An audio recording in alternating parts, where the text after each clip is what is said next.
Bonsoir. Une convention entre les services de l'État et les communes concernant un dispositif de participation citoyenne en toile de fond des vols, des cambriolages et donc la nécessité de lutter efficacement contre la délinquance. En fait, les forces de l'ordre peuvent être alertées par la population.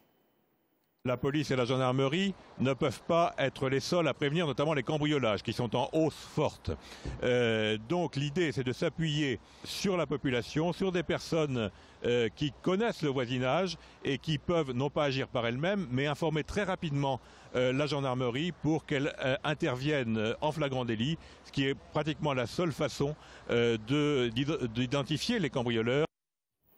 Les transports avec TIS, le réseau de bus de la communauté d'agglomération d'Évry qui lance une nouvelle ligne de bus, la 416, et qui fait évoluer les lignes 409 et 415 avec des itinéraires modifiés, des arrêts de bus en plus. Ces changements, eh bien, ils interviennent dans le but de mieux desservir des zones d'activité et des zones commerciales, comme Audrey Coll va nous l'expliquer. Un nouveau trajet et une toute nouvelle ligne, TIS fait évoluer ses offres de desserte de bus pour s'adapter aux nouveaux besoins des utilisateurs. La 415 ne passera plus par le centre de Lys pour desservir les zones d'activité. La 409 desservira les établissements scolaires et tous les quartiers de Lys. La 416 desservira en 15 minutes le quartier Léonard de Vinci. C'est un travail qui a été fait depuis 3 ans avec les collectivités territoriales, avec l'agglomération d'Évry-Centre-Essonne, avec les villes de Lys et de Villabé. Et ça a été fait également avec les entreprises. Et qu'il s'agisse des entreprises des centres commerciaux ou des enseignes commerciales ou les entreprises qui sont installées. Ces changements vont en effet permettre une meilleure desserte sur les zones d'activité et commerciales des villes de Lys et Villabé. Ces grands parcs d'activité totalisent en effet plus de 7000 emplois. C'est autant de personnes touchées par ces nouveaux transports. Ça change les temps de parcours, ça change la qualité de desserte des zones d'activité. C'est important pour l'attractivité de nos zones d'activité. Technique, j'espère que nous aurons la fin du sujet dans le courant du journal. À propos des doutes émis par la porte-parole du gouvernement concernant la possibilité de faire la réforme accordant avant les élections locales le droit de vote aux étrangers, Malek Bouti, invité d'RTL aujourd'hui, a déclaré que, je cite, « c'est plutôt sage de décaler cette réforme dans le contexte de crise » et d'ajouter « pour ceux qui pourraient être tentés de mettre la réforme dans le débat public, c'est un contexte qui mettrait le feu au pays ». Fin de citation du député essonien. Le procès d'un réseau de proxénètes a débuté ce matin devant le tribunal correctionnel d'Évry. Une douzaine d'individus qui risquent 10 ans de prison. Les premières précisions signées Maxime Leven.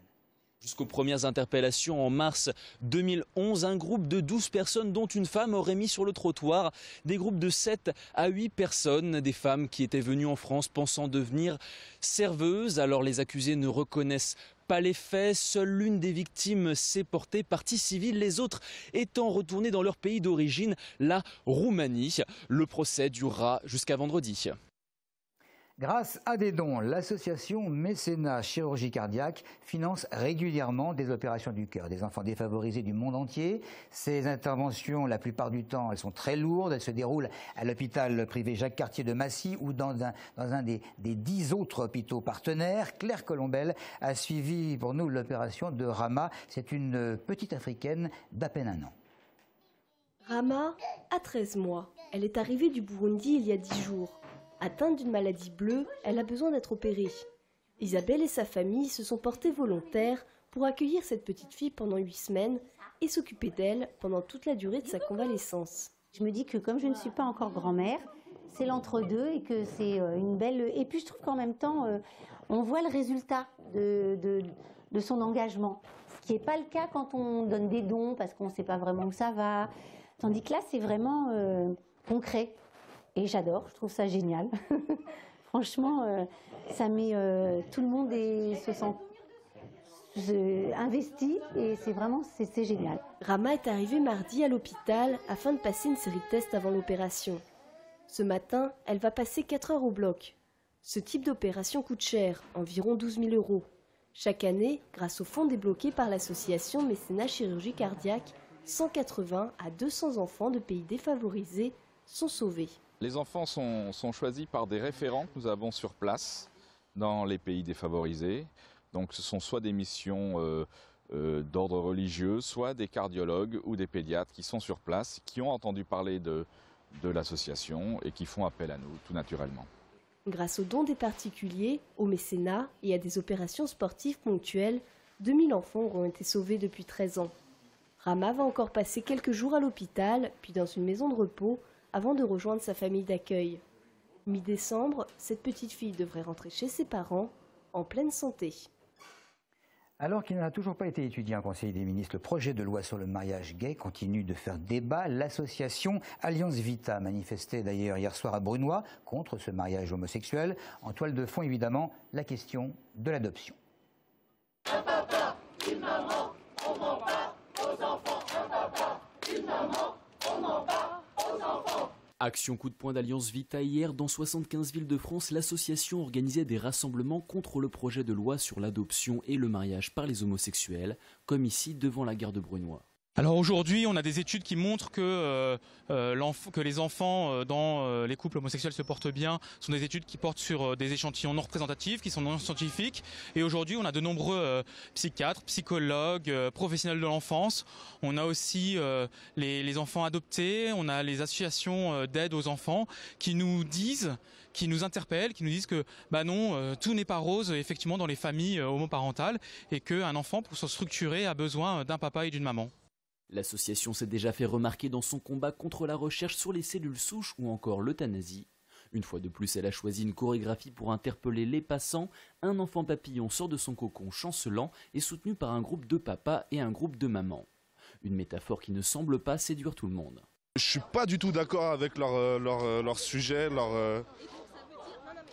Je trouve ça fait un peu secte, vraiment. Je trouve ça dommage de partir sur un sujet comme ça alors qu'il y a des sujets qui sont 10 fois plus graves à aborder. Et on reste comme ça accroché à rien du tout. Genre de papa, de maman, ça fait quoi? Enfin, ça changera rien. Le texte sur le mariage homosexuel sera étudié en Conseil des ministres le 7 novembre. Depuis le premier procès de Jérôme Kerviel et les pertes à l'époque des faits de la Société Générale, bon nombre de Français auraient révisé leur jugement sur les banques. Elles sont accusées de toutes sortes de maux. Les conseillers penseraient, c'est un maître conditionnel, penseraient plus à leur rémunération qu'à apporter un véritable service à la clientèle. Les banques s'enrichiraient sur le dos de la dite clientèle sans vraiment apporter de véritables conseils supposés garantir les économies confiées. Petit thermomètre de rue. On sait qu'ils jouent avec l'argent des gens, donc ça donne pas forcément confiance. Après, je pense que ça dépend d'une banque à l'autre et aussi des pratiques qui sont faites par ces sociétés. J'ai toujours su gérer depuis bien des années et je suis très contente de ma banque parce qu'évidemment, n'ayant pas de problème, ça n'impose pour personne. Ah oui, je fais confiance à mon banquier. D'abord parce que c'est une coopérative qui fonctionne avec des sociétaires et je suis sociétaire de la Banque Populaire, donc ça nous appartient. J'ai confiance en ma banque. Bon, il m'envoie les relevés tous les mois.